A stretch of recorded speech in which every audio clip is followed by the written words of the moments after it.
up, everyone, and welcome back to another exciting episode of the Unofficial PlayStation Plus podcast, your monthly slice for all things PlayStation Plus.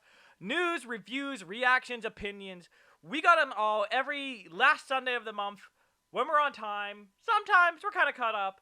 I'm your host, Vincent Kenny, and joining me again on this episode is a very special guest, a returning guest, Miss Sarah Lou, to talk all things about PlayStation Plus for the month of August 2021. But before we do that, how are you doing today, Sarah? I am tired. Yeah, so... But, you know, I'm doing well. Yeah, so the reason, just a little insight into our own personal life. The reason I'm having Sarah on again is because at the end of the month... Well, yes, you're amazing. That's a bonus. At the end of the month, we're actually going to be moving in together. So we are... So right now, we're still a few days away as of the time I'm recording this. But yeah, so we're starting to get to the point where we have to pack do clothes and all that. Stuff's getting real. Yeah, so it's been an ordeal, but yeah, so I appreciate you just coming on quickly because I didn't want to necessarily bother a guest. And you said you enjoyed your time the last time. I did. Yeah, and so I'm always for having guests back and doing things of that sort. And hopefully, depending if everything works through, we can have another returning guest. But aside from the move, what kind of fun, non-stress things have you been into recently? Again, this is a very interesting question because we spend a lot of time together and we watch a lot of the same stuff. But is there anything in particular? I know recently we both of us, neither of us I'd only watched the season 3, so we both just recently finished Tokyo Ghoul. Yes. Mm-hmm. I don't know. I've just been doing the same old for the last month. Fighting random strangers about Miss Marvel. Oh, yeah, that was interesting. Mm-hmm. I don't know if I should say that. I feel like you're going to get some hate. No, hey, it is entirely your opinion. I've had guests go on about, The Dark Knight sucks and things of that sort, so. It does. Excuse me? All right, well, I instantly regret having... No! Go on, all right. Why does The Dark Knight suck? Well, I don't know. I don't really like Batman. That's not. I don't like the Batman, Christian Bale Batman. He made me mad. Okay, I can respect that. Christian Bale is not my favorite Batman. I think he just did all right, you did the job. You did an adequate. Pretty much. But I love the Joker and just the tone and all that other stuff. I like the Joker too. But I've also said I don't trust anyone who, I like the Joker as a character, but sometimes you'll go to dudes' houses and they have the Joker poster on the wall, and they're always just talking about how oh man, society's tough on me, society couldn't handle me, and I'm just okay, I'm just slowly crawling out of the window now. I don't want to be here. Sounds like a Kyle. Yeah, but no. Oh wait, sorry, that's rude, isn't it? Nah, screw Kyle. There's PlayStation Plus podcast. We're against Kyle's. No, we're not. See, we're but not again, actually. well, that's the thing is it's funny because I've actually read a lot of Karens get really upset because just by being virtue. My sister's name is Karen, and she's kind of Karen-y. They're no offense, Karen. Yeah, well, that's the thing I find funny is a lot of Karens freak out. And they're I'm not like that Karen. I'm not like that. I'm a different type of Karen, and I'm I don't know. You kind of complaining about how you're not and to treat kind of seems like a Karen thing to do. Most. Right. People would just kind of brush it off and walk away. Exactly. Who cares? Who gives a flying poop? You're just you're tempting it. You're because I talked to you before the show and you're hey, it's fine. It's just gonna, I want this episode out fast. I'm being very mindful of my words. Exactly. So I'm hey, it's okay. Don't worry if you swear. We can still bleep it out. But it's just gonna make the production time go further. And you're just all right. Well, he is a real darn tootin'.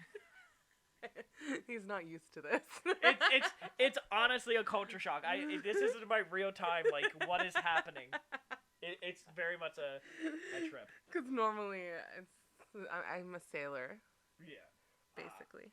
Yeah, but like I said, let's just get right into the Into the news? No, to the games. Yes, the games. Because thankfully this was an easy month. Like there is months where it's been like, like Elder Scrolls or Fallout or like this big 100-hour thing. Big, huge game. Ass is fine. Is ass mine? Well, like okay, big ass game. Yeah. Well, I'm pretty sure Shrek said ass. Yeah, but in reference to a donkey. Whatever. Hey, donkey. It's all subjective. I'm kind of stubborn. I don't know. But there's been months where you get these big 100-hour stuff. This month was like, I know this sounds rude. Like from a content perspective, I'm like, oh thank God, these are super easy games. I can pound these out real fast. But there's certain months where I'm like, how do you expect me to play a 200-hour RPG in like 3 weeks? Impossible. But yeah, so the first game for August 2021 was Hunter's Arena's Legends. It was created by Mantisco, I think. Mantisco? Yeah, Mantisco. And first released on August 3rd, 2021. So you got it at launch. It has a Metacritic score of 7.7 on the PS5 and 4.8 on the PS4. So that's good. 4.8? That's a big difference. Yeah. And while there was no sales number, this is the song while I'm filling time. This comes to us from gamesreactor.eu, and it's that Hunter's Arena Legend has attracted more than 300,000 concurrent players as of August 16th. So like 2 weeks after launch. This is across both PlayStation and PC consoles, and this comes to us from Kieran Harris. I'm filling the time because I'm pretty sure that was pretty much it.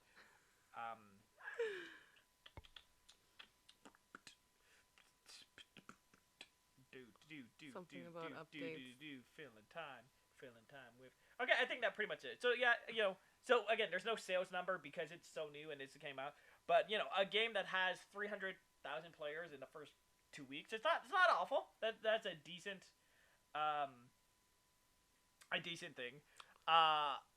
So I actually, it was funny because when we were discussing the earlier months, you were saying like, oh, is this game on PS4? And I was like, no. But yeah, so I could have played this game. I did not. You didn't know? No, I thought it was because typically there's like one PS5 game and then 2 PS4s or sometimes. But yeah, this is just one of those games where again I appreciate it, but it's it's like a Dark Souls games where it's a lot about the the parrying and the dodging and the blocking and the whatever, and then it's also like a team-based deathmatch thing. And I'm like, wow, those are the 2 words I care the least about. Or I'm like, whereas like cool, like you have the different heroes, and each hero is this one's faster, this one's slower, this one jumps higher, this one's a panda. Like they all have their different traits that they like specialize in. Yeah, but for me, it's just like I just want to do all the things and go away. But the thing for me is like I don't have an issue with that gameplay, and it's like it sounds fun, but it's just like. Yeah, I don't know about the whole multiplayer thing. Like, I don't do that whole play well with others things. So he doesn't. He does not play well with others. I'm just joking. So no, but so yeah, I really don't have anything more to say. The best I can say is again, I do appreciate, and I think it shows right there the fact that again having these multiplayer games at launch, there is. It does give people that incentive to check it out. I guess the biggest thing is just keeping people around. But yeah, I wish I had more to say, but yeah, just this was again. It was in a PlayStation showcase a few weeks ago, and it's just one of those ones where you're like, okay, this is just filler. Where's the good stuff? Pretty much. I don't know anything about it. Something you do know about though is Tennis World Tour 2. It was created by Big Ant Studios and released on May 22nd, 2018. So about 3 years old. It has a Metacritic score of 56%. And as for the sales numbers, I put this in my notes. This comes to us from a Reddit post on the official Tennis World Tour 2 Reddit by Nikki G. Tennis World Tour 2 so far isn't doing well in terms of sales on both PS4 and Xbox One. We do not currently have any information on Steam and Nintendo Switch statistics. The Tennis World Tour 2 has a total player count on its first 16 days of 8,400 players. So, a little bit less than the 300,000 wow. of hunters. Honestly, I can see why. On PS4 and 4,300 on Xbox One. So, no, the combined, that's like 12,000. So, that's... that's still, I guess it's it was something? it was 300,000. So yeah, that's still, what, a third? That's like, not even. A fourth? That's ridiculous. This is a big surprise and a huge letdown since those numbers are very low. If you compare these stats with the first Tennis World Tour game, you actually see that it has 46,000 less players on its first 16 days on PS4, as that had 54,000 players. But in conclusion, 2 weeks after the global launch of the game, its performance isn't that great, even worse than expected. Allow me to say, Big Ant Studios should really be concerned by that and make some drastic changes to it in the upcoming patches so that more people will feel the need to buy it. So seeing how it ended up on PlayStation Plus, I feel like that didn't happen. Right. This is one of those games I was like, huh? I've never heard of this game before, and... Honestly, I have complaints. So, yeah, so that's what I was going to say. So, unfortunately, we just got busy with the move and life and other stuff. But we were able to play, like, a match or two, just to say, like, yeah, you get a feel for the game, test out, because, I don't think you really need more. And I guess I'll start with the positives before we just go down this mudslide. Like, looking at the modes, like, they did let you make a character, or there was the story mode, there was the different shop and the challenges and stuff. Like, so just in terms of content, it does look like there is enough stuff to keep you appetited for a little bit. Engaged if you like tennis. Like, I don't know how long it would be, but, like, it's a start. It seems decent. And, again, I've never played a tennis game. I'm, like, not an expert, but, like, it played well enough. Like, after, like... I was trying to press the button, and it keeps saying no input. Yes, like, it took me a while, but that first match, I was literally just running around the court. Like, what the heck? Yeah, what is doing... What is happening? But... You know, after a while, I started to get it. I'm like, okay, I can see what's happening. I get what's... You know, like, I was improving a little bit, so, like, I can't say how well it is as a tennis game, but it's decent. Like, again, I feel like if you are really big into tennis, you could probably enjoy it a lot more than us who could care less about tennis. Yeah, but it looks terrible in my opinion. It is. It would be generous to call it like a PS3 game. Like, it is yeah, not like graphics look like PS3. It is not like... And I also, my biggest complaint about it was the lack... No, Venus William. I looked. Well, yeah, but the lack of option to change, like to customize your character. Like, they're basically all white. Like, there's no there was no darker skin, so there was no dark hair. That was something interesting, because we went in and I did, like, a quick character to just test out the story mode for, like, a few minutes to see, like, all right, what's this about, figure it out, blah, blah, blah, blah. And, like, there's one, like, shade of, like, darker color. And the rest like is a just... light brown. Like, yes, it's like, not even... Yes. I just feel like... That, yeah, and it's, like... That was the thing is, again, I can't speak, I'm not a tennis person, I don't know who it is, but, like, I understand contracts and all that other stuff, but, like, the only person I kind of knew was Roger Federer. Oh, I don't even know him. Yeah, like, even then, I think, like, he's played a few years ago. There just wasn't the, again, like, I'm sure there's other people, but, like, there just wasn't the... like the people I expected, like all the Canadians, like the big fame, yeah, exactly. Names like that you hear. We played as the Canadians. Even that was like I guess I don't even know who you are, but you're Canadian, so YOLO. Exactly. Like, it's actually funny because you watched me stream. Was it Battlegrounds, which was the game last month? Yeah, that was the wrestling game, right? Yeah, but so and I know people have issues with Battlegrounds. But like the thing for me is like just looking at it, like I feel like okay, cool. There's enough stuff you can customize your dude. Like I feel like there's enough to keep you busy here.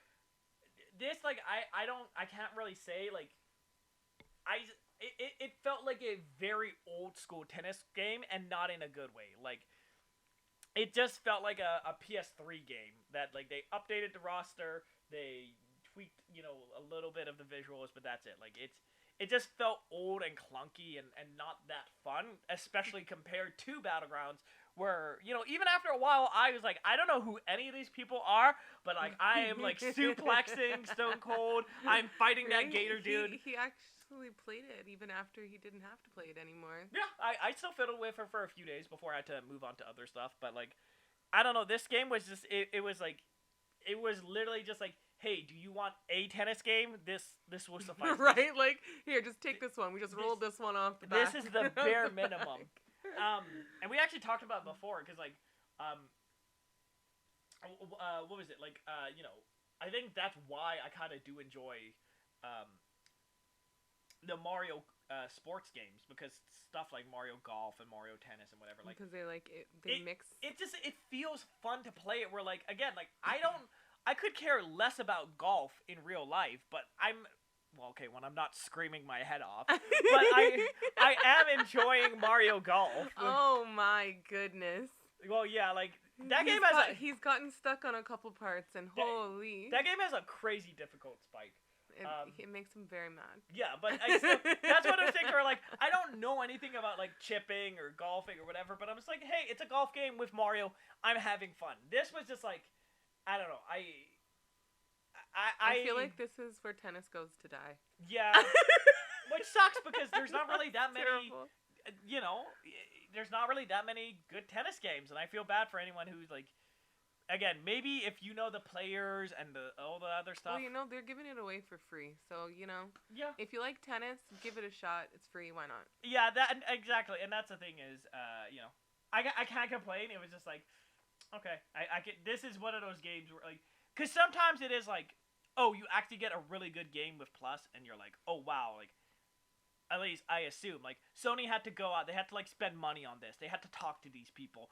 They had to, like, coordinate that deal, and then you have stuff like this where it's just like, yeah, we had this on a pile. Like they're just like, we need something for this month. Tennis. It's like, okay, thanks, I guess. Pretty much. But let's move on from a more negative experience to a more positive one. Yeah. And that is Plants vs. Zombies, which my thing, Docs is unexpectedly closed. That's not good. Plants vs. Zombies. So I enjoyed it. I'm just gonna vamp while I get the thing to load. I actually really enjoyed this game. I was pleasantly surprised. Okay, there it is. It's really cute. Yeah, so Plants vs. Zombies, Battle for the Neighborville. It was created by PopCap Games and released on September 2nd, 2019. And it has a Metacritic score of 77% and no official sales numbers. So yes, again, this is a game that actually... Every now and again, I get a game like this that makes me super happy to play PlayStation Plus, because this is the third version of this game. There's like 2 games before this one, right? I would have never played this game. Like this is not a game I would have ever thought I would have been interested in. But like it was free. I have to play for the show, and I actually really ended up enjoying it. Yeah, it's cute. It's really I don't know. It's just kind of fun. Yeah. Like we actually downloaded it. I'd play it again. For our daughter, because I actually really excited to see what she thinks of it, because you have the different characters and the different abilities, and it's just very bright and colorful and bubbly. A little bit too much talking. Just a little bit. The characters do have a tendency to ramble on. And my goodness. And they talk I just can't get over the like it's not actual words. Well, so I just skip through. I just go. Yeah, it reminds me of the what was it? There's people who speak like Simlish, and I it's like. Yeah, I played multiple games. Yeah, that's exactly like what it was. Like, oh, the Ikabuka, like, the wait, isn't that like what? Oh, I can't think the name. The one in the little dudes. The one in the little dudes. The camp. The camp. Pocket camp. Oh, for Animal Crossing. There we go, yes. Animal Crossing. Yeah, but see, like, I don't. I feel with the there's a. I don't know, I guess charm to it. This when they're talking, it just sounds like they're just saying gibberish. It's just like it's like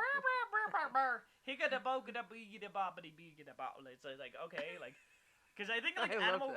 Well, no, because I think Animal. The cool thing about Animal Crossing is actually I think each character is like given a line, but then that line is pitch shifted. And then it's also put to an instrument. So, like, I think, like, oh, this is a gorilla. So his is, like, drums. So it's, like, boom, boom. And then, like, interesting. It's like, oh, this one's, like, a country girl. So it's a guitar. So it's, like, wow. And so, like, it actually does change. Oh. This one just seems like someone went up to the mic and was like, it's like, yeah, okay, cool. All right, now we need an angry one from you. All right, now we need a sad one. like it didn't.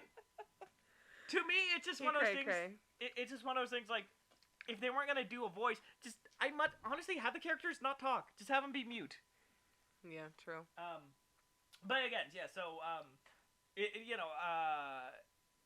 being a parent, it is very interesting because you're trying to find very specific, not necessarily shelter, but you're trying to find media appropriate for the children, because I know there are some parents who are just like, I don't care, whatever. I let my 6-year-old play Call of Duty, my 3-year-old's playing Grand Theft Auto, and I understand, like... I did for, like, a hot minute. I understand.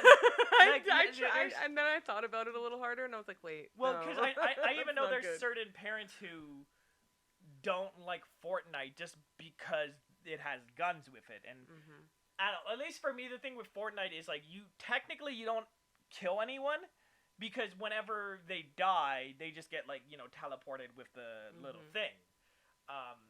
So there's no, like, blood or anything. Exactly. Like that. There's not, like, you don't have characters, like, running around, like, blood splatter everywhere. So, like, but, at least to me, in terms of a parent, I actually really like this game because it is just very friendly and bubbly. You have, like, the different zombies. You have, like, it is really cute. The disco zombie, the lumberjack zombie. It's definitely very visually pleasing. If you like that kind of stuff. Yeah, like, and they give you the big open world to explore, play in, do the different missions. Can't go inside anywhere, though. I don't know why, but that upset me. But, like... Yeah, again, like, just because the way the move is worked out, we actually haven't been able to sit down and, like, get her to play. But I'm still very interested to see what she thinks, because, like, at least from my perspective, if I was a kid, I would, like, really enjoy that. Again, the bright colors, whatever. The only thing I don't like, I guess, from a parent is the fact that I didn't look into it too much, but I know there is, like, the pay shop with, like, the coins and the gems. Oh, yeah, then having to, like, buy things. Exactly. He's like, Mom, I need this. I need $400. Why? It's already bad enough with Roblox. The corn needs, like, a disco hat. I'm like... The corn does not need a disco hat, man. But yeah, just chill. Actually, I feel like the corn does need a disco hat. Now I want it. Everyone needs a disco hat. Who really does not need a disco hat? It makes every outfit come together.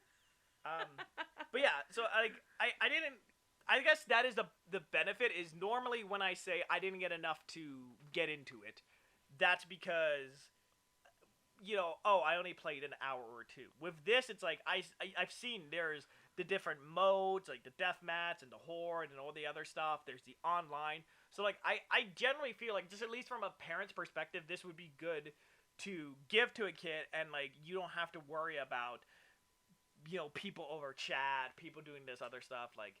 I think this would be just, like, because someone actually... A nice, wholesome game? Exactly, because, there's stuff like Knockout City and there's other stuff where, like, I do think there are plenty of kids-appropriate games, but it is kind of a lot tougher to weed them out.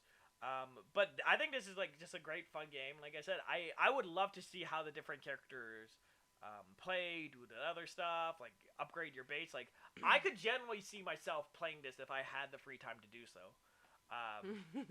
If I have the free time to do so. Those are the magic words. Yes, if I wasn't an adult. But yeah. Yeah, I can see us totally playing it again. Yeah, and like I said, just for the laughs. Exactly, that's what I said.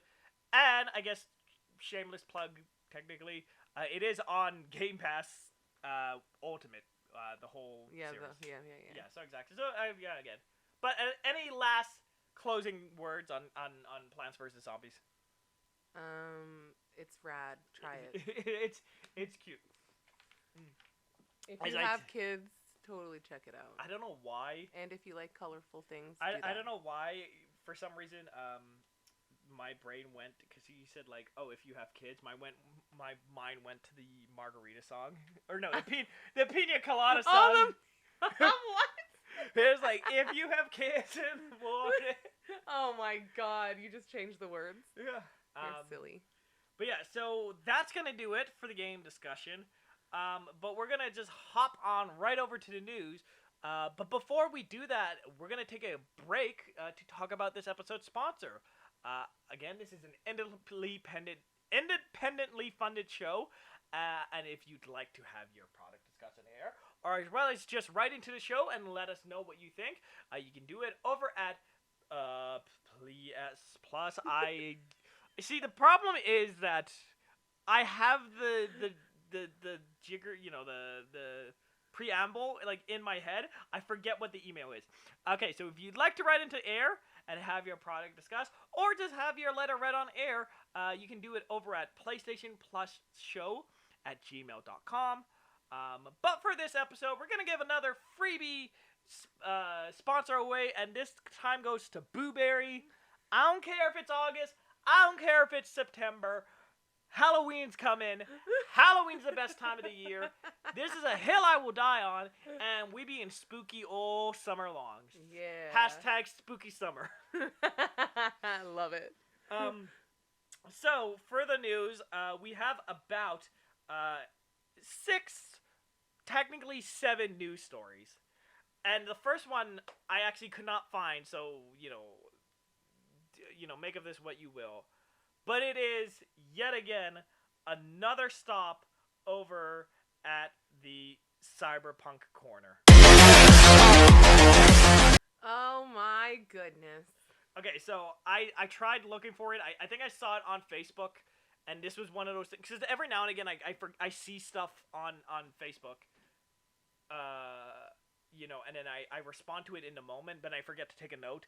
And it comes like to the end of the month, and you're like, wait, what happened this month? Like, what horrible industry stuff happened and whatever. So take this purely with a grain of salt. But basically, Cyberpunk, it's not doing well. So there was a day where Best Buy offered the game for like $10. Oh my God. And mind you, this game came out last November, so less than a year, and like I think it was 8 months, and they were offering it for $10. And I don't have the exact number. I couldn't find that, but I do remember is about a week after that sale happened, someone followed up and they're like, yeah, they sold like 3,000 copies. Like even with it as $10, people were not buying it. Oh Again, my God. I can't find a specific number. It might be more, it might be less. I just remember, even at being $10, it was not this massive, giveaway that people would have thought it is. Now, again, some context. This was only at Best Buy, and it was only for the physical version. So, like, if you play digital, you're out of luck. I don't know. I'm tired of talking about this game. I feel like we're going, like, something's gonna happen next month. We're already, like, what is it? January, February, March, April, May, June, July, August. We're already 8 months into this year, and we're still talking about this game. I don't want to, but there you go. Cyberpunk continues to not sell. Moving on. Yeah, next. The other small quickie, with, kind of knew this already, as my fiance plays with Game sorry. Boy. But okay, fun story. So basically, there's a little bit of fuzz stuck to my old Game Boy Advance, and that's because I knocked over a candle and it spilled hot wax onto the towel. So I like ripped the thing off, but like the towel like cloth, like the fuzz was stuck into the plastic. Yeah, so it's just been like that for a year. Wow. Yeah, so like I've scraped it or like rubbed it, like it won't come out. Yeah. But I digress. Back on the news. This is just a mini small update, but it does lead into our first news story. It was just that Naughty Dog has started hiring for their next game. And the interesting thing of note is they said that it's going to be a standalone multiplayer game. And the reason that it's interesting is just because they had planned to do multiplayer for The Last of Us 2. So it's not going to have a story mode? It's just going to be multiplayer. Well, and yeah, so they had originally said that they were going to do multiplayer for Last of Us 2. And they're like, hey, we're not going to be able to... Didn't they have multiplayer for the first one? Yes. Yeah. It actually was not... It was not bad. I didn't like it.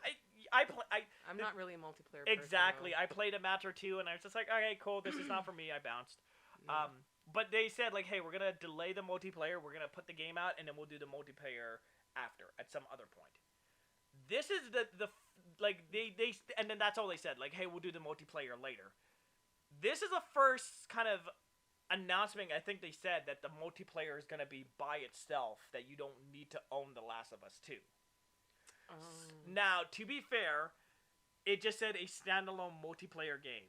That could also mean, in theory, that they're working on a new game. That's not The Last of Us. Yeah. But let's just ignore that for right now.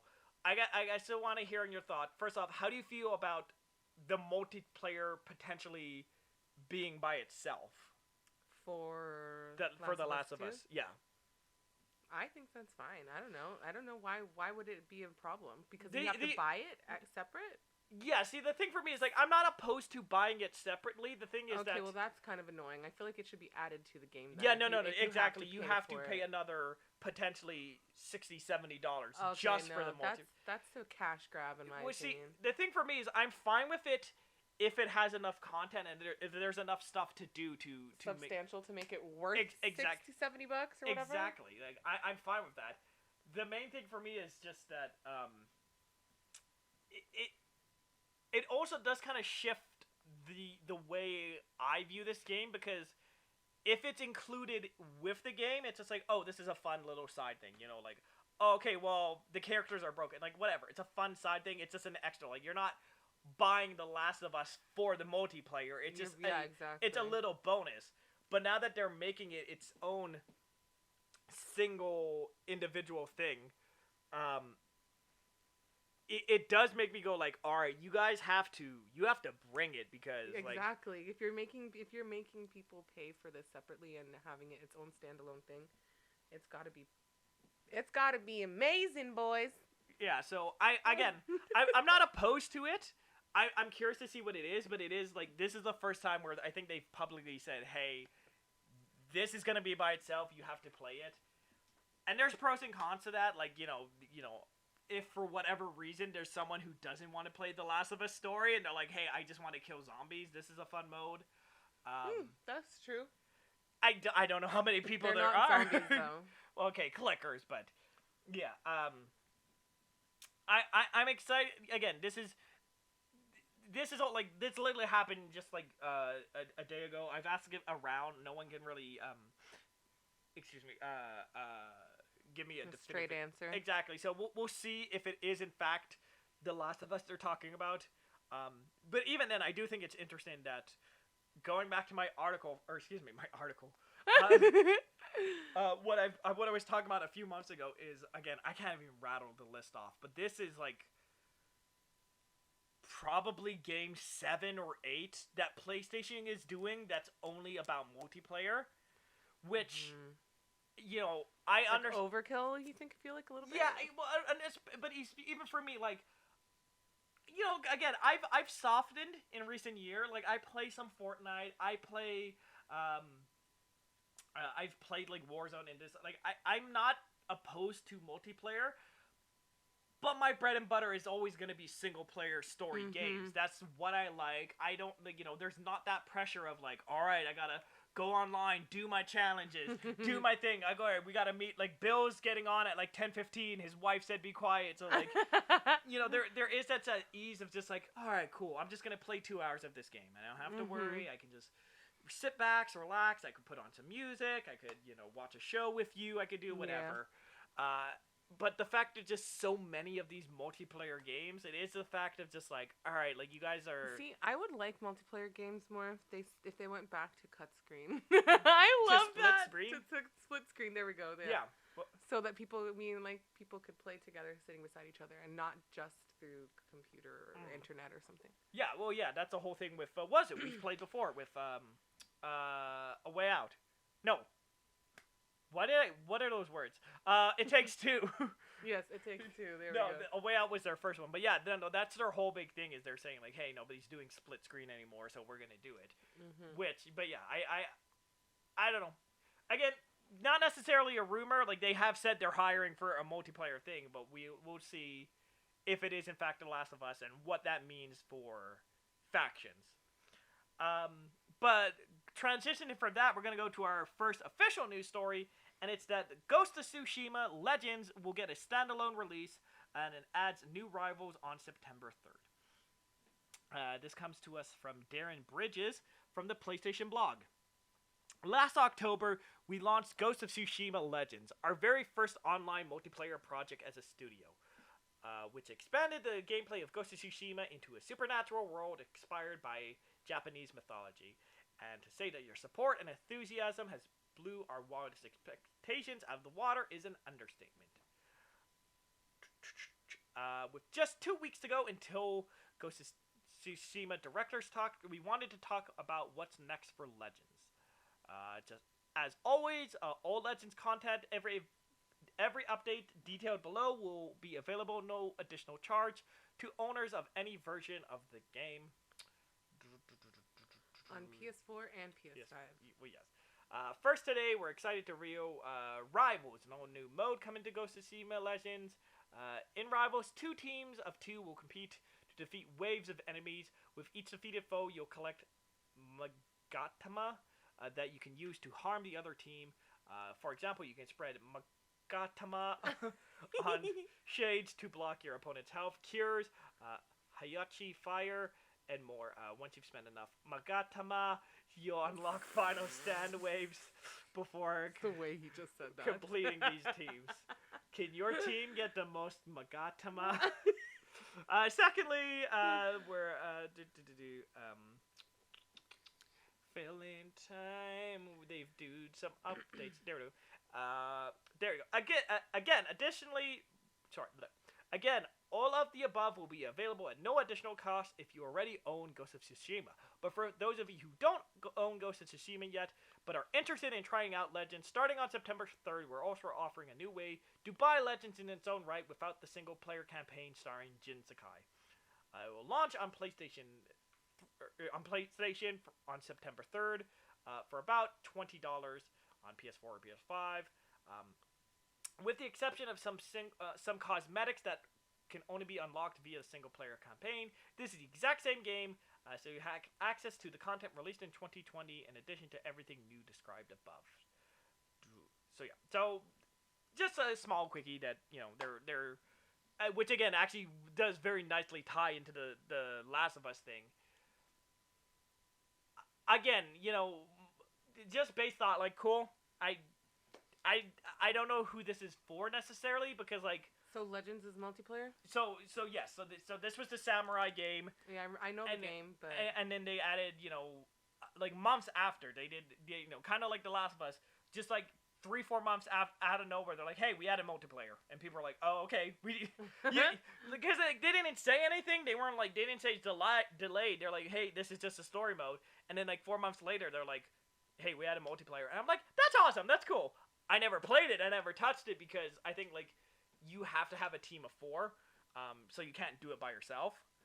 So that's exactly what killed my hype. Where I'm like, oh, I don't want to go. Kind of dumb. Well, the sad thing is that's how Red Dead Online is, and that's why I never got into that too. Where you can do the story mode by yourself, and like 70% of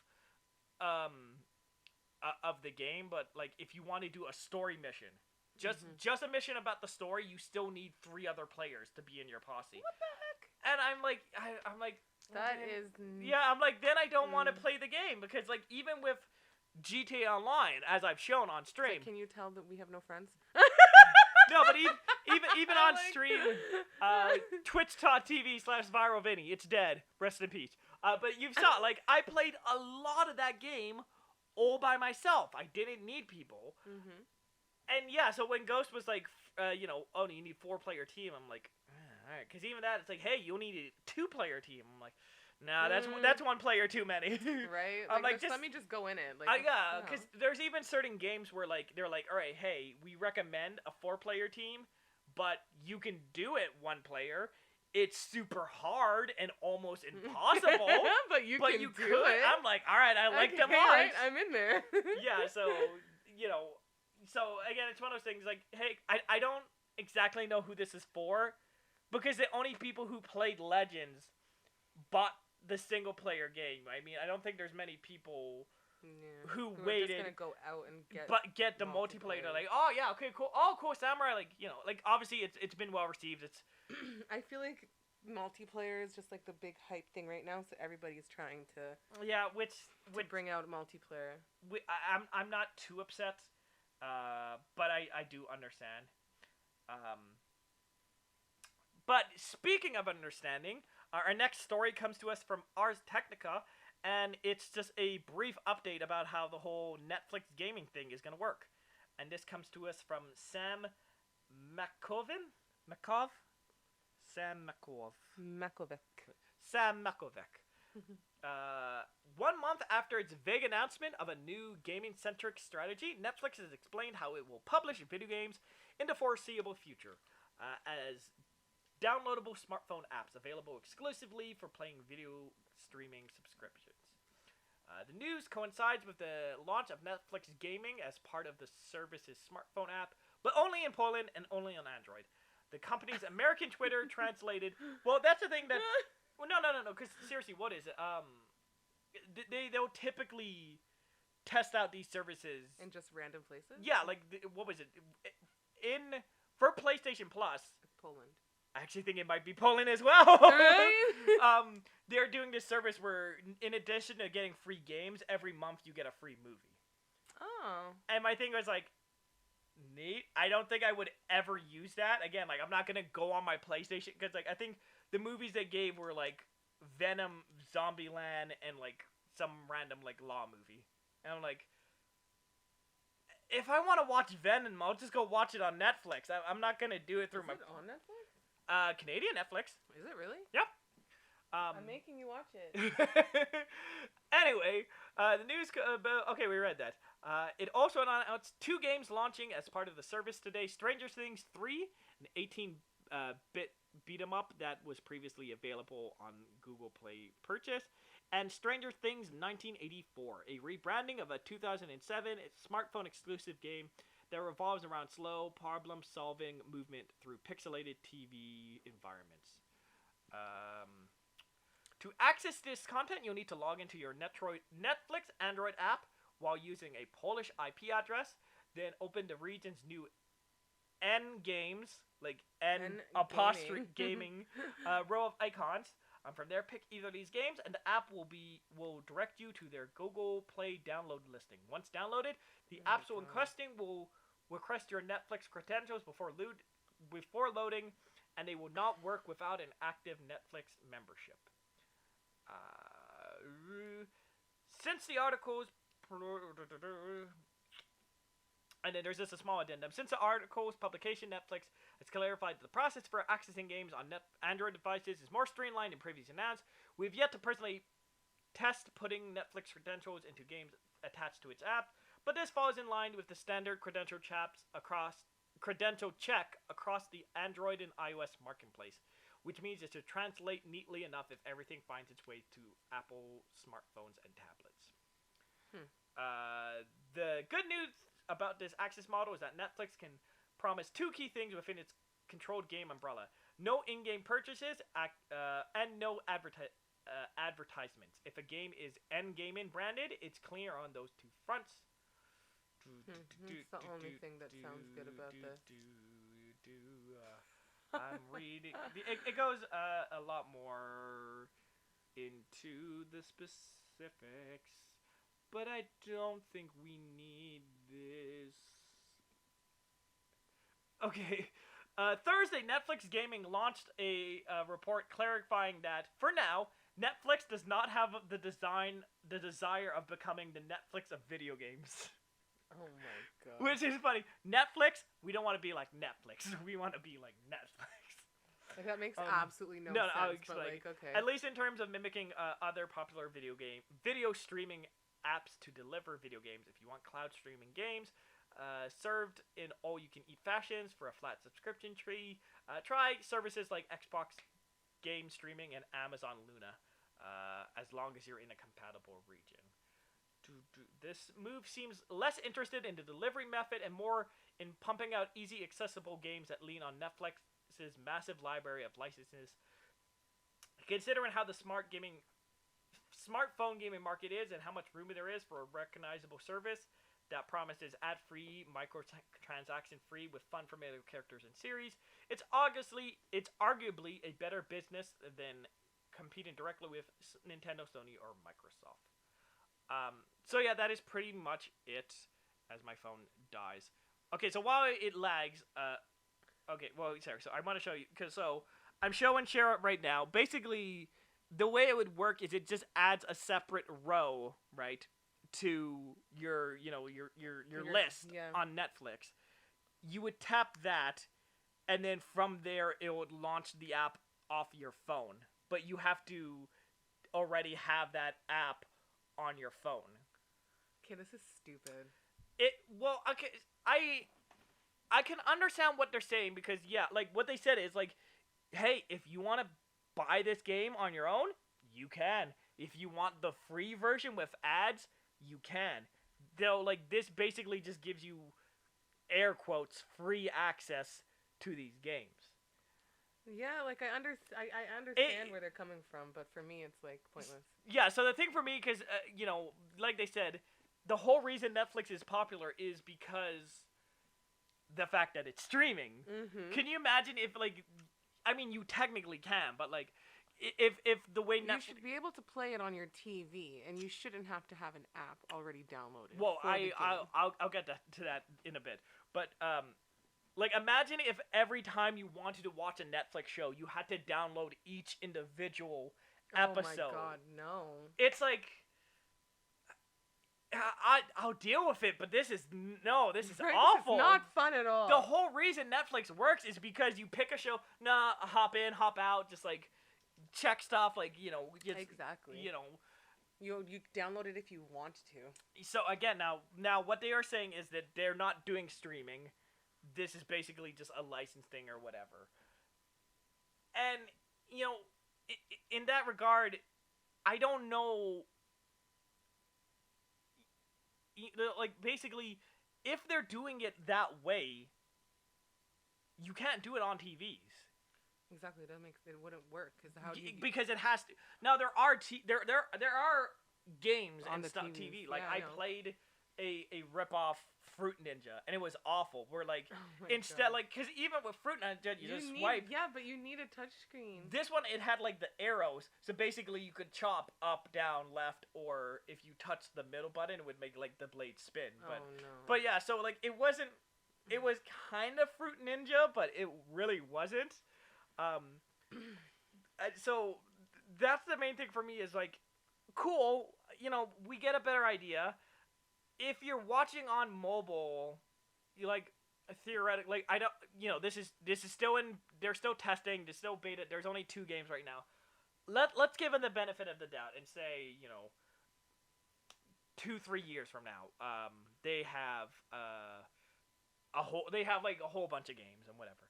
The thing is, like, looking at my phone right now, like, I have 1, 2, 3, 4, 5, 6, 7, 8, 9, 10, 11, 12, 13, 14, 15, 16. So, like, 16 games, and really only 3 of them are actually like a gig, because my phone. But the point is, like, that's a lot of space, a lot of stuff just on Netflix gaming. Like, I feel like if you're doing it off of your phone, you're gonna play something else like Call of Duty Mobile or like Mario Run. It doesn't make sense. I just feel like my back's hurting. I just feel like it doesn't make sense because you might as well just have it on your phone and just launch it off your phone. Yeah, it's a good idea, but it is very much like, I feel like they're not fully committing. They're just kind of going like, hey, this is something we can do. Like, this is a way to shake it up. It's not like, because yeah, if they charged money, like, if they upped the price of Netflix for this, I would be upset. Yeah, me too. Because like, I don't see myself ever using it. Like, I know this is actually very funny being on a PlayStation Plus, which I totally did not mean to do. It's kind of weird that they're like, we're going to up your monthly subscription, but if you get rid of Netflix, you don't keep those games. Mm-hmm. Like, in theory, if you got rid of your Netflix subscription, you can't play those games anymore. Which is just, I just don't see, because, like, you're not paying for these games monthly. It's just, I don't know. I understand the idea. I think, if you work out some of the kinks, if you iron it out, whatever, that's fine. Maybe there's potential. Exactly. And, like, the thing that, right now, that just seems to be, like, a little side project for Netflix. Not, like, they're not putting all their eggs in this basket. I think they're just testing it out and seeing how people respond to it. Exactly. So I'll give them like, it's still only in Poland. Like, it's not even in many English-speaking countries. I'll give them the benefit of the doubt. We'll see what it is. But, like, cause that's the thing is, like, I love physical games. I love, like, actually having the box, the thing, whatever. Like, yeah, me too. But, like, there's no denying just being able to, the way, like, Netflix has changed shows of just, like, being able to put on a show. Like, ooh, let me try this. Let me check this. Like, ooh, yeah, for sure. Or this, like, so being able to do that with gaming seems really cool. And again, Netflix didn't lie, but it does take, like, kind of the winds out of their sail, where it's just like, oh, this is not what I thought it was going to be. Yeah, exactly. I agree. Makes me a little less excited for it now. And speaking of the streaming of the future of streaming, Microsoft is planning to launch its cloud gaming service on Xbox consoles. And this comes to us from CNBC, an actual reputable source. Sorry, Ars Technica. Oh my gosh. by Ryan Brown. Well, no, I will say it is funny whenever you see articles like CNN or the Washington Post or whatever talk about gaming stuff or whatever. I can't remember what it was recently, but I think I saw, like, Bloomberg, like, what's this Ariana thing? What she's doing in Fortnite? Is it? Oh my god! I love seeing all the boomers, like, trying to figure out what's going on with technology. It's one of my favorite things. It's so funny. Microsoft is bringing its cloud gaming service to Xbox consoles later this year. The company recently announced that Xbox Cloud Gaming, which lets players stream games rather than having to install them on a device, would arrive on its new Xbox Series X and Xbox Series S console, as well as older Xbox machines this holiday.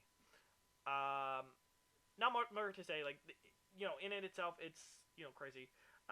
Japanese rival Sony is also... No, it's not! This irks... Oh my god! Okay, so I was skimming through the thing, and it said, Japanese rival Sony is also betting on the service through its PlayStation Plus subscription, which offers gamers access to online free multiplayer and select games every month. Okay. The thing that I'm gonna have to do this now. I'm going on a whole diatribe. The thing that upsets me is, I think this is a prime example here.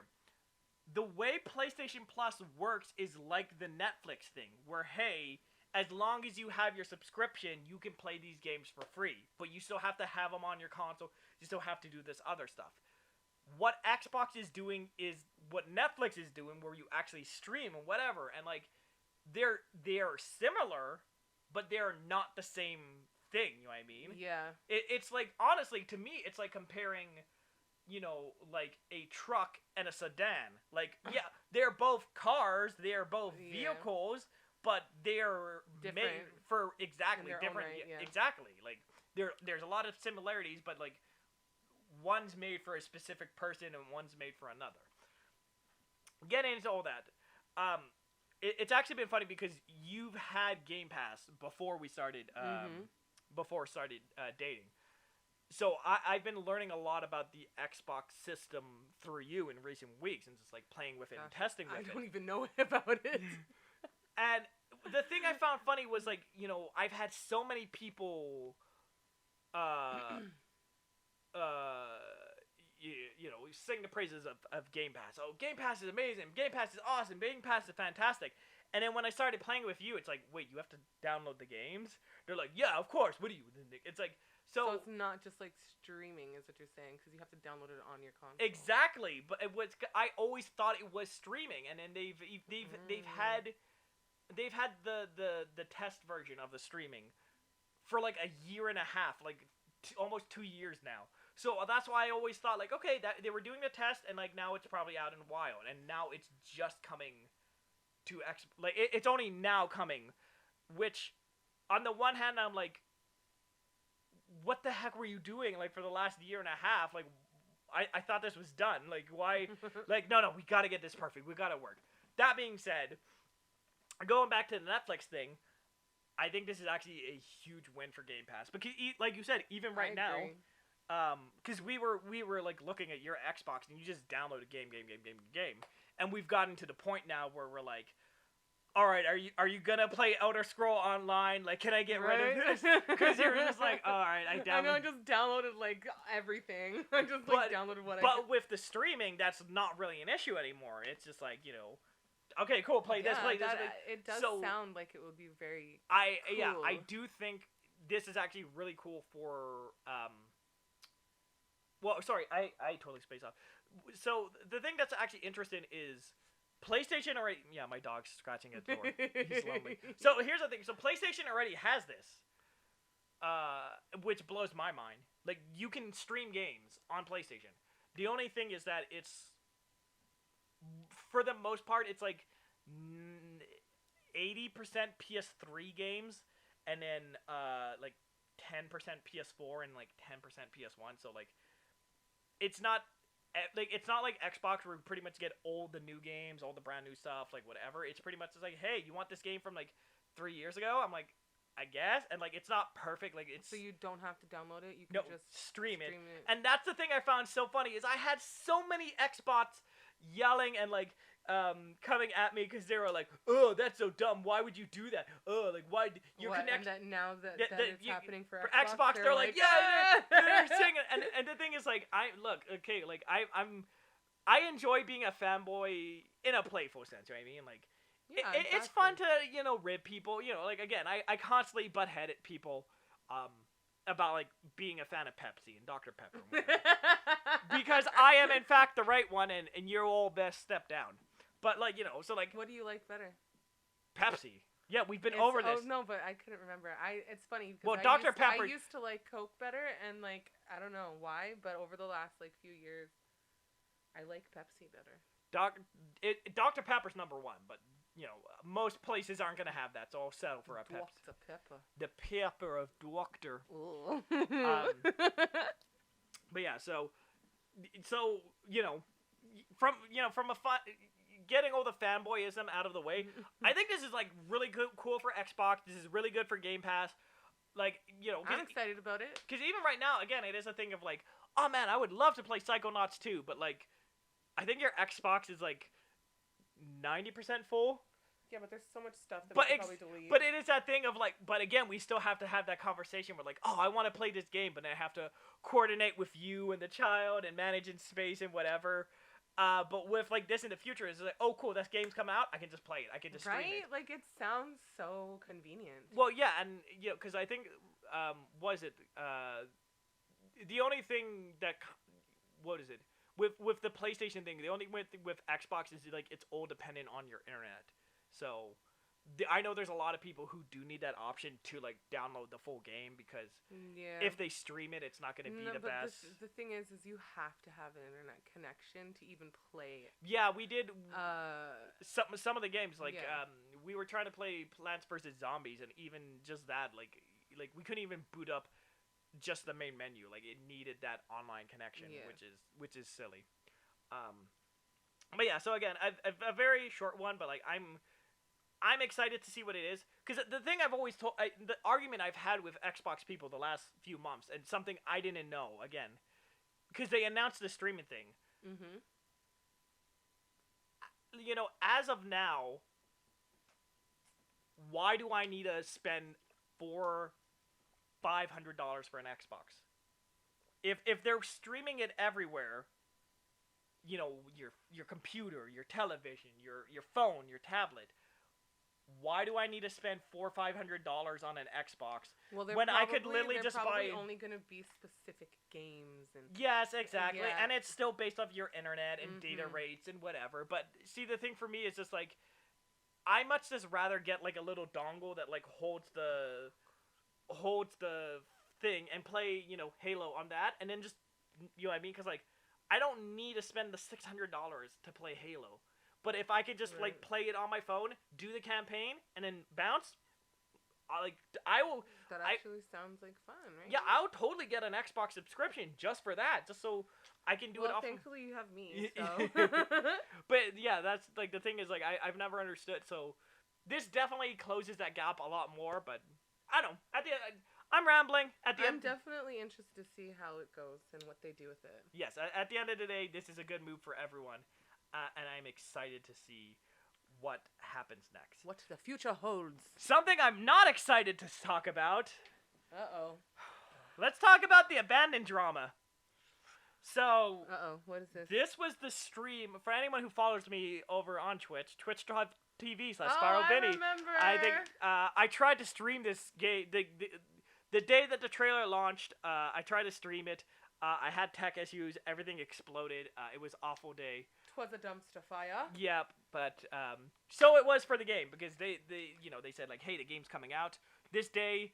I messed up at first because like I was like, cool, I will stream the game, and then it was like, oh, it's only PS5 only. I'm like, I literally went around to a bunch of friends and I was like, is anyone planning to play this? And like, can I just like react to you, please?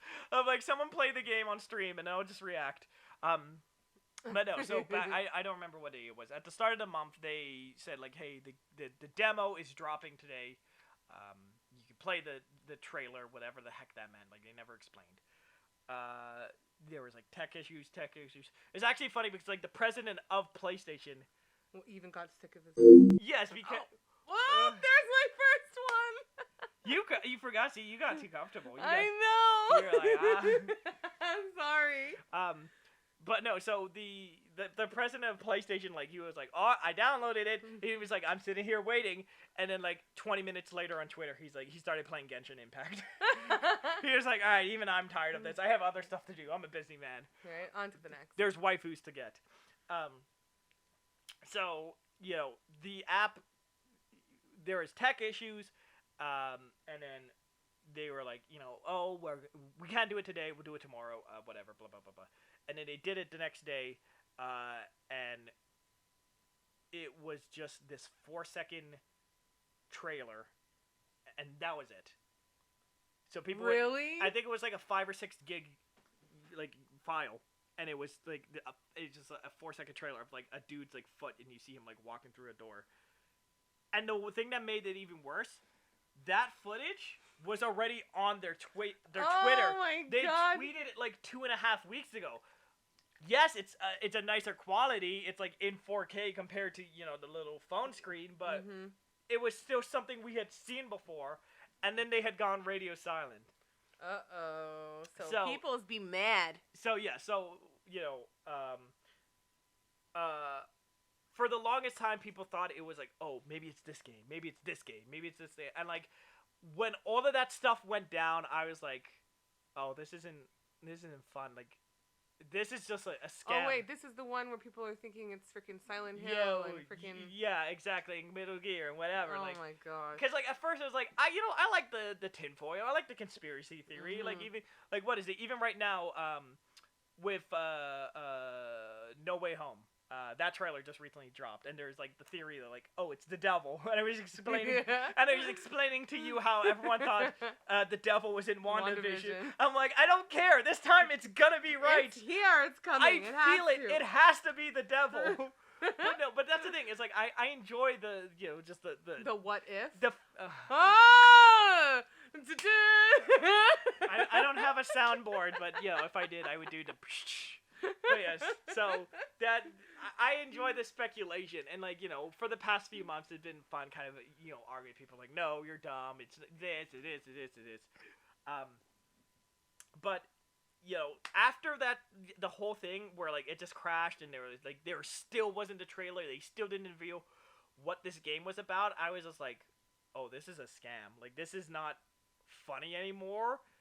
This is clearly some company who swindled Sony. They like went in, they're like, hey, we got this big game, it's awesome, we got this whole thing. They like they had this big talk. You really think so?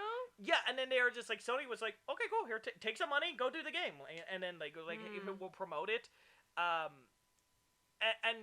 again, as of right now, they're just like, hey, we'll have the real reveal, the big one another time, the big kahuna. Yeah, and it's just like, ridiculous. no, like, that's stupid. Well, yes. Like, why would you get people? Well, here's the thing. This is all been preamble, which leads us into our article, which comes to us from NME.com, and it's that the creator of Abandon wants to know, how are we scammers? And this comes to us by Ryan Leston. And the tag or the sub article is, people are labeling us as scammers, and that's not my intention at all. Abandoned creator and head of Blue Box Game Studio Hassan Karam says that he is absolutely not a scammer. Something you shouldn't have to admit if you're not a scammer. Right? During an interview with NME, Karam responded to claims that the studio is scamming people with failed game launches. There is confusion going on that people say like, yeah, the guy from the Blue Box, they're scammer, they're using their games to get money or something to get funds, he revealed. With Rewind, we did a Kickstarter. Then we had a private investor, and the game got canceled a year later because it needed more funding. People are saying that we used to keep the funds, but that doesn't make any sense because the funds would have got returned to the investor, right? If you don't return it, then it becomes a debt. An investor isn't going to say, well, here's the money. If it doesn't work out, just keep it. If it doesn't work that way. I'm just trying to figure out, how are we scammers? The trouble seems to come from the fact that Blue Box Game have seen 6 failed game launches since 2015. One of the studio's other games, a horror-themed mobile title called The Haunting, never left the early access stage of development. It had a lot of bugs and it felt really broken. It didn't feel right, he explained. At that point, we were like, you know what? We're not going to let people pay for this. So we reached out to Valve and we asked, could we disable the purchase option on Steam? Since development has passed to a group of 4 known as the Create Q Interactive, who are working on the game in their spare time. But with Abandon now the studio's top priority, development on The Haunting has slipped. We needed to finish the game and then put it all behind us. People are now calling us scammers because they're like, yeah, you leave an open, unfinished game and let people pay for it. That's the last thing we want to do. This is absolutely not why we're here in this industry. Abandon also has seen its fair share of controversy, but Karan has revealed that this is a good example of how Blue Box Game Studio wants everyone to be treated fairly. The real-time experience app for PlayStation 5, Sony was like, in certain countries, for example, Germany, you can't put it on the store for free because there are laws. Okay, moving on. They suggested that the best thing we could do is charge 25 cents, but I was like, no, that's unfair for our customers because the world will get it for free, but Germans would have to pay for it, and that didn't feel right. What is going on in Germany?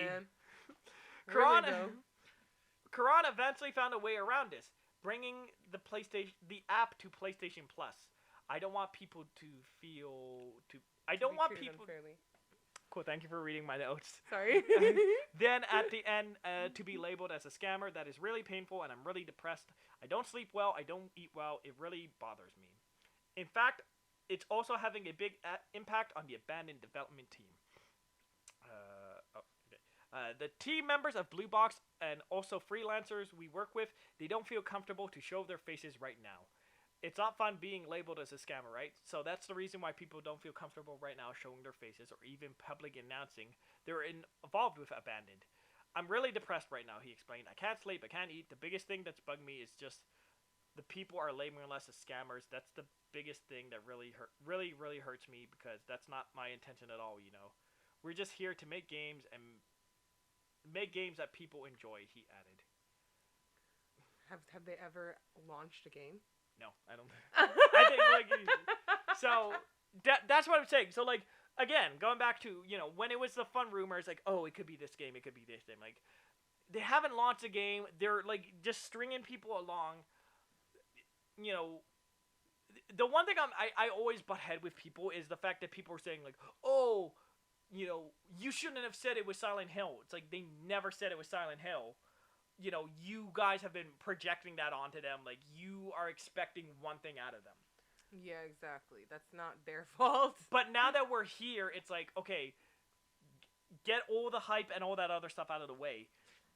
This is just a scam. Like, I'm sorry, Hassan, but, like, it Hassan. You like, I just don't, like, I don't know how the game can come back after, like, even if it's the most amazing, greatest, you know, it blows every game out of the water. It just had this awful beginning that's all anyone's gonna talk about. Yeah, it's gonna leave a bad taste in people's mouths. So, like, I really don't know what their expectation for this game is, but, like, I feel like they should just... What they just did there was the wrong move, in my opinion. Well, they keep doing that, where they're like, oh, we're not scammers, it's not blah, blah, blah, blah. It's like, I feel like... Don't hype up a preview of a game or a trailer of a game or whatever, and then don't bring something new. Like, that's... I think the best thing they can do right now is just shut up, go away.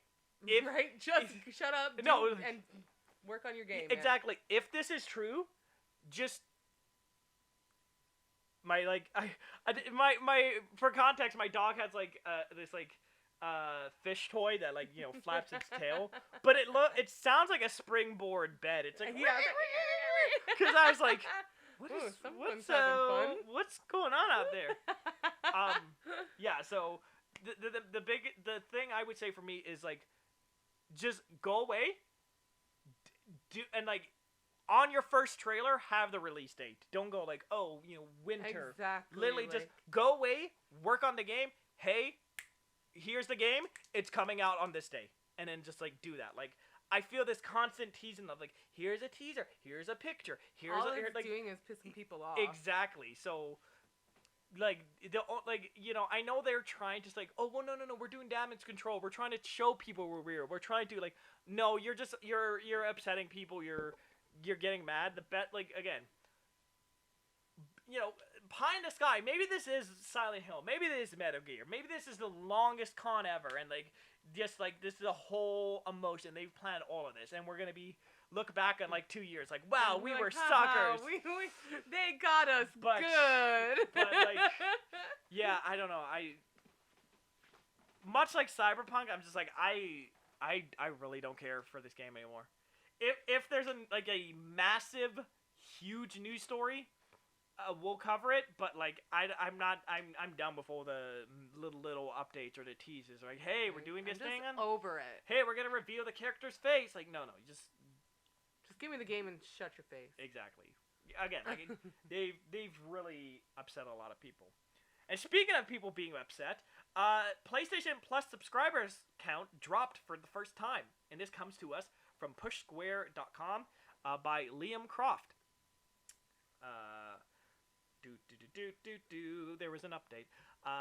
The number of PlayStation Plus subscribers recorded by Sony has actually dropped for the first time on the service's history. Detailed in the company's Q1 report for the 2021 fiscal year, there are now 46.3 million members. That's a loss of 100.3 million subscribers. 1.3 million compared to previous quarters. Just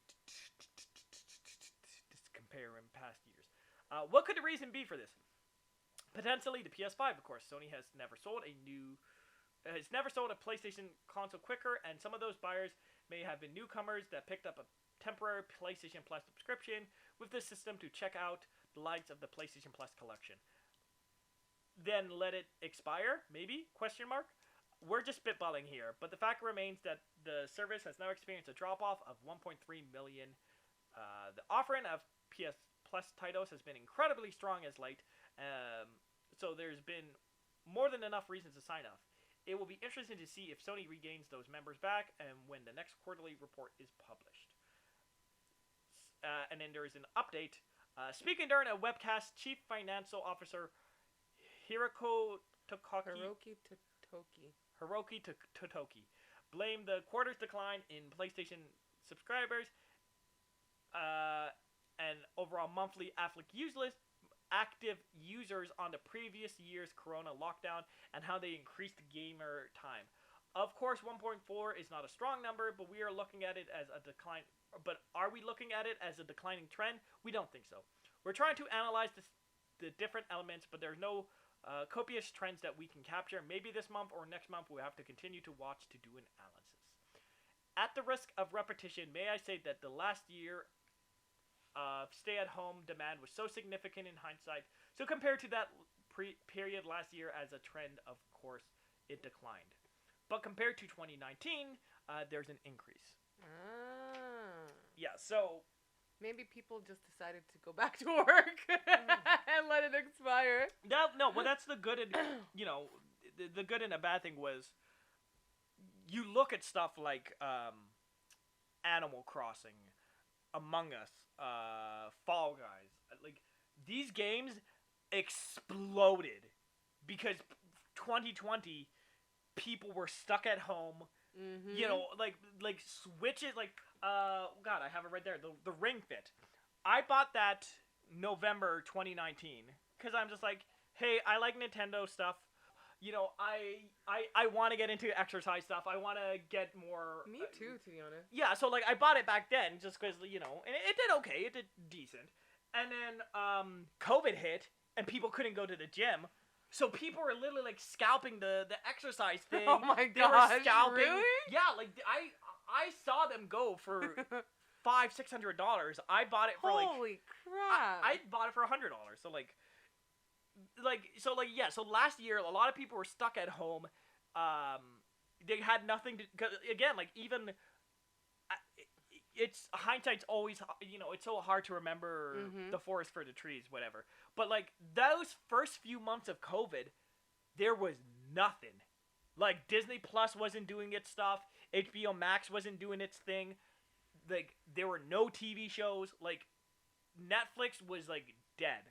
They're just because production of everything stopped. Exactly. So there was nothing to watch on TV.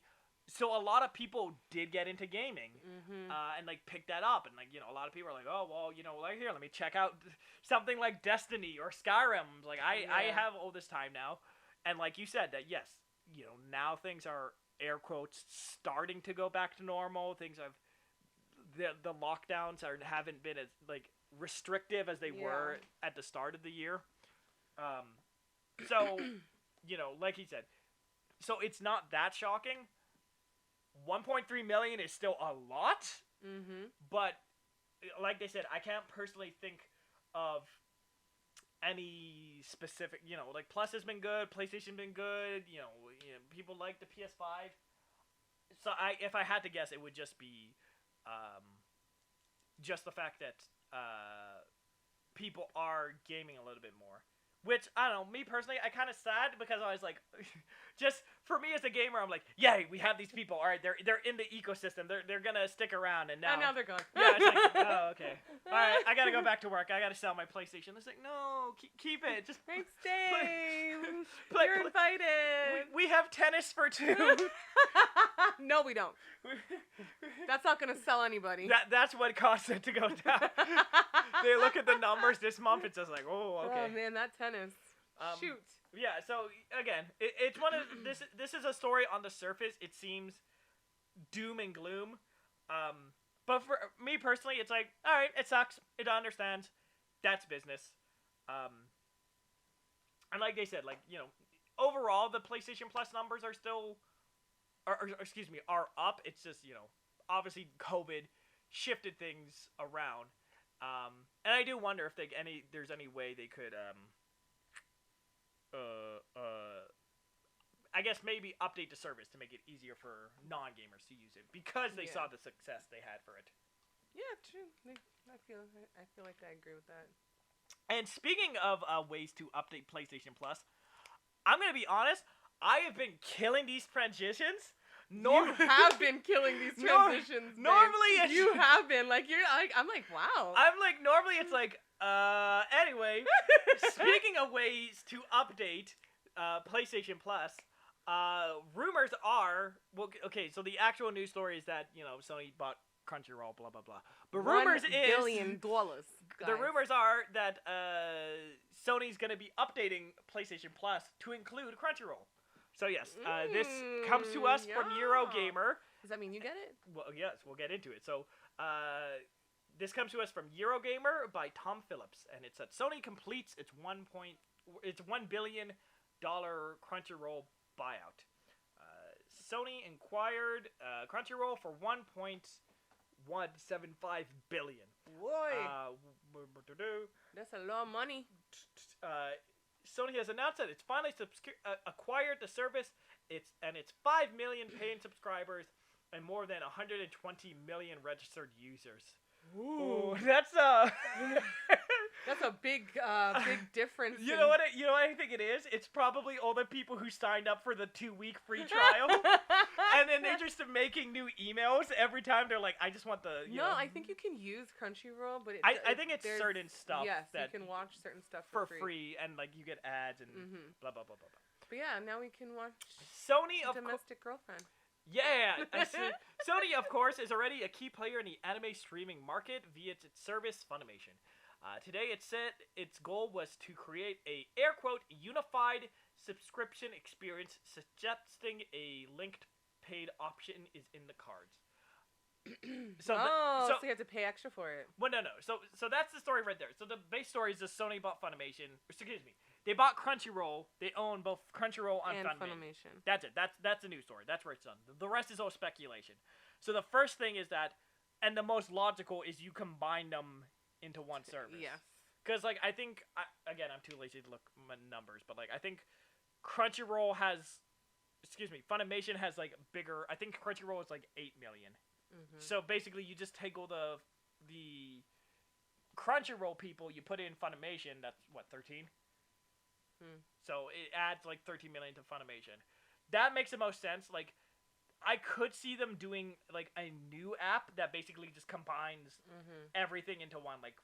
So there's no Funimation, there's no Crunchyroll. Now we got this new anime exactly app. Exactly, but it has called Funacrunch. Funacrunch. Crunchy Fun. Hey, baby, I gotta go to bed. I'm gonna watch some Funacrunch. Some crunchy fun. Yeah. No, but yeah. So that's the most logical thing is they combine those two in some way, or yeah. I'm excited about it. The lazy thing is also they could do a thing how a lot of mobile things are sign in with your Facebook app or sign in with your yeah. You could just do that where you sign in with your Funimation. Yeah, exactly. You get access to the other one. That would be the lazy easy one. The one that people are going crazy on, the speculative one, and the one I don't believe as much is that it'll be included in PlayStation Plus. Yes. So. Okay. Sorry. I'll go on. So a little behind the scene thing.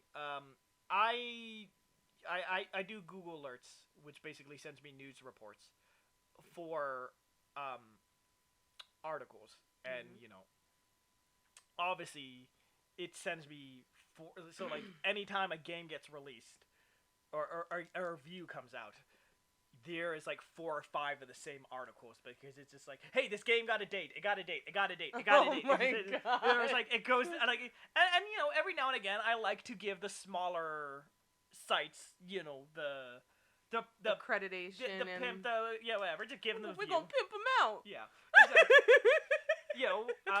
Because I like to, give them the boost, whatever. Because I'm like, cool, like the big, they're good. The they BuzzFeeds, the IGNs, or whatever. They are good. They don't need the viewership. But the downside is also sometimes, here's what irked me. I'm gonna read this sentence and I'll explain. There are also plans to potentially offer Crunchyroll as part as a more expensive premium PlayStation Plus offering.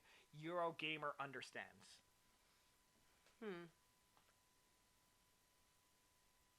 All it said was Eurogamer understands. I saw 6 and 7 different articles saying Eurogamer reports, Eurogamer says, Eurogamer confirms. It's like, and then I looked at the Eurogamer article and it was like, no, Eurogamer has heard. And he said it potentially. Exactly. That's not definitive. And that's the thing I hate is there's so many articles at news sites where one article is just like, hey, we heard this thing, and then a bunch of other places just like post that article where it's just like, hey, this person said, this person said, this person said, and it's like, no, the first one was a rumor. It was a speculation. And people are making it seem like it's fact when it's not. Exactly, but all because of spreading false information. Exactly. So that's what it was funny because like I saw it as I was reading. I'm like, oh yes, that's right. Because going more into the Sony exec, with Crunchyroll and Funimation, we are committed to offering the ultimate anime experience for fans and presenting a unique opportunity for our key partners, publishers, and the immensely talented creators to continually deliver their masterful content to audiences around the world. With the addition of Crunchyroll, we have an unprecedented opportunity to serve anime fans like never before and deliver the anime experience across the board, or across any platform they choose, from theatrical events, TV, home entertainment, gaming, streaming, linear TV, everywhere fans want to experience their anime. Our goal is to create a unified anime subscription experience as soon as possible. So, yes, so that is the main thing. Is first off, just from an anime perspective, of all the things I threw out, like which one first off would you be most up for? Do you just want like Funimation to be the default? Do you want it to be this half and half thing? If it gets included in PlayStation Plus, that'd be great because we already have it. Well, no, that's what I'm saying. We'll get to that after. But right now, just in terms of anime, like, would you be annoyed having to, let's say, if you want to watch something on Crunchyroll, you have to have the two apps and you have to log in the separate times? I'm pretty easy to, I don't know, make happy. So, like, it doesn't really bother me. But at the end of the day, I would prefer if it was all in one place. Yeah, see, I'm a lazy person. And this is purely a me thing. I'm like, all right, I have Funimation. Put it on Funimation. I don't want to download Crunchyroll. I don't want to make it. I don't care if it's free. It's just like, I just want to like open up Funimation. It's like, hey, here's 1 billion shows now. I'm like, cool. Yeah, to be honest, that would be the ideal situation. Again, if they do introduce like a third app and it's like, here's Crunchytube. Crunchimation. It'll be like, fine, whatever, transfer all my stuff. Like, okay, fine, I'll deal with it. But like, personally, I want it to be all in one. It can be a funny roll. Okay, funny roll. Actually, I do like that. Fun overall. You gotta have the apostrophe O. I love it. Yeah. Personally, I would be fine if it's, I want it on one service. I don't care if it's on Funimation or a new app, or if they're crazy. Just and like, put it all together. No, and they like put everything on Crunchyroll. I'm like, all right, annoying, but fine, I'll do it. I just want it all in one place. That's me personally. I don't, I know Funimation's player is like awful and the whole other stuff, but like for me, I enjoy having the convenience of having everything in one place. I don't have to like switch apps. Well, I like Funimation better. I had Crunchyroll for a month and canceled it. It was like, eh. But again, so going back to that, and going back to what our earlier discussion, no, I don't want it on PlayStation. No. Because the thing is that would mean if we want to watch Funimation or Crunchyroll, we have to do it off the PlayStation. Oh. Exactly. Okay, so that's not good. And so anytime you wanna, now again, kind of like the Netflix thing, I'm sure they could like, hey, hey, do you want to sign in your PlayStation? Or like, hey, do you want to link your PlayStation? That would be the easiest. But I'm just assuming, like, let's just say the only way you can watch these shows is off your PlayStation. That would be dumb. Exactly. Yeah. I don't like using my console to watch movies, to watch shows. Like, when I sit down to game, it is to game. And I know there are some people who like having the convenience of going from like a game to a show to this to that, like hopping between stuff. Like I'm personally not that person. And like I said, it would be easier if it was through the other stuff. Again, like with the whole PlayStation movie thing, it's just that's not something that appeals to me. I've never been like, oh man, I have a tough day at work, or let me. Like, if I don't know, it's just like, if you have your PlayStation controller in your hand, you're like, I'm playing a game. I'm not watching a damn movie. Exactly. That's the thing. It's like it's just the mind thing of like, because what is it? There's some people who are like actually like, that's why they console game, because they're saying they're like, it kind of messes with your brain having your games on your computer, because you just go like, okay, like close the Skype window, like all right, I'm done work, and then like go with game. It kind of like. It messes with your. I feel like it takes away from the experience. Exactly, because like you don't get that disconnection. You don't get that defuse of like, okay, I'm home from work, or I'm this. Like, it's just like interesting. It's just like your computer just becomes your life, and you don't get that moment to like leave or breathe, or like your different change of scenery. Even if it's just going from the bed to the couch, right? Like, just take a look around. But yeah, so you know what? Again, this is all early day. I don't personally think this is the right move for PlayStation Plus. And again, the thing I always throw to guess, because I like to put him on the spot, is what not even for a price upgrade. Let's just say in general, what would you want PlayStation Plus to add that would actually be of value of you? And the one I've always pitched, because right now, this is a pie in the sky thing. Something I don't even, or Nintendo. That's what it is. Okay, thank you, Nintendo. Thank you, me. Thank you, you. Yeah, I didn't even say anything. So they have a service where, again, like I said, if you buy digital games through the Nintendo store, right?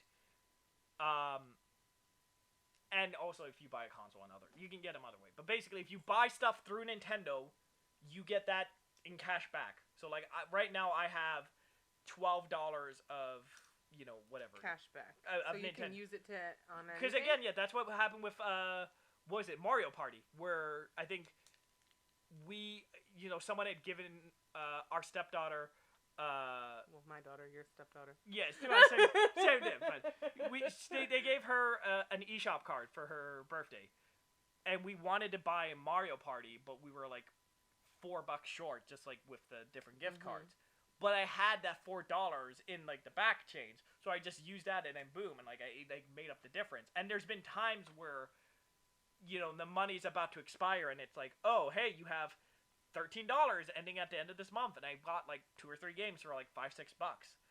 I love that, so because it's literally the fact it's not a 1-to-1, but it's still the more money I spend, the more money I get back. So yeah, that's definitely a cool feature. Yeah, so that's something they'll never do it because of the hackers, but something I always thought would be cool is if you had stuff based off of your trophies or your achievements.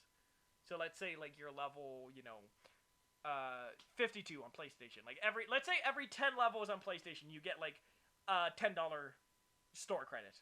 Like some type of reward. That's exactly pretty cool. That would be pretty cool. But the problem is there's all the hackers, and like you saw like the My Name is Mayo, where you're just like the easy. So they would just take all the money. Yeah, they would just like hack and like do easy games and just get like free money. So I can. Oh, true. I can see what it is, but yeah. But those are all mine. What would like again? Even Pie in the Sky, even if it's just something silly, like whatever. Like, what's something crazy you would like to see on PlayStation?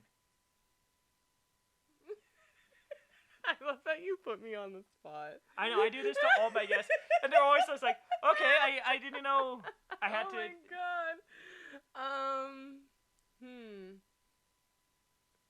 Don't hate me for saying this. Yeah. But I feel like they should do something like Game Pass. See, the only don't hate me for saying that. The only thing for me is like I feel. But even with Xbox, the thing is like. I don't think they would ever be able to do that for free because Game Pass and Xbox Live are two separate services. Unless you do Game Pass Ultimate. Yes, but which is what I have. Yes, but you're basically just you're getting gold and everything. Yeah. EA Play. And that's the thing people have said is like, why don't Xbox just get rid of Live and do that where you have whatever, like, because people are like, why do I need to pay for Live and Game Pass when I could just like pay for Game Pass and Game Pass Ultimate? Yeah, true. I don't know if they could do that for like free. Like they would have to raise the price for PlayStation for that.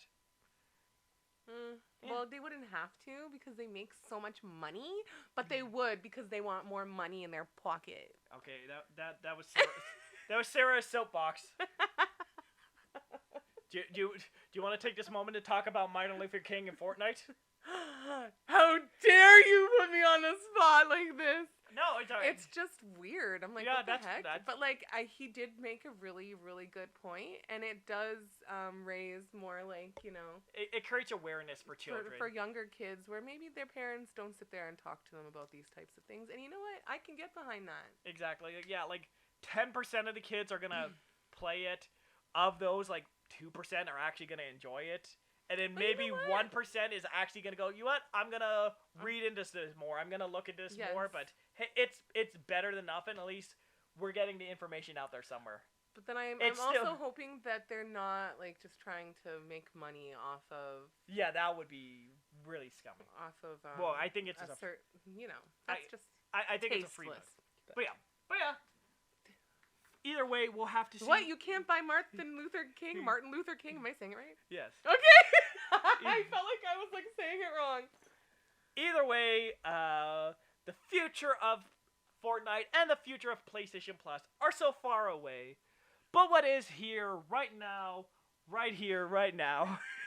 is the end of the show. I love you. So thank you so much. Oh, God, Vamp. While I do the thingamabob, so just real quick, thank you for coming on again. Again, this was the last minute thing. We're no problem, babe. I love it. We were freaking out. Yeah, I had no idea that I was being honest until like 3 days ago or something like that, or maybe like a week ago. Yeah, it was so very late where I was just like, oh, I need a guess. Okay, this will work. But no, while we do that, again, you don't have what is it? You changed your Twitter recently. Oh, Lordy. I don't even know what it is.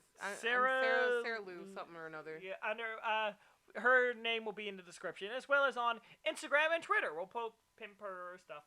I'm just filling time. Is that such a crime? Yeah, so, before we go, we're just going to do the wrap-up. So, again, because the way the schedule works, we don't actually know the games for next month. Oh, no?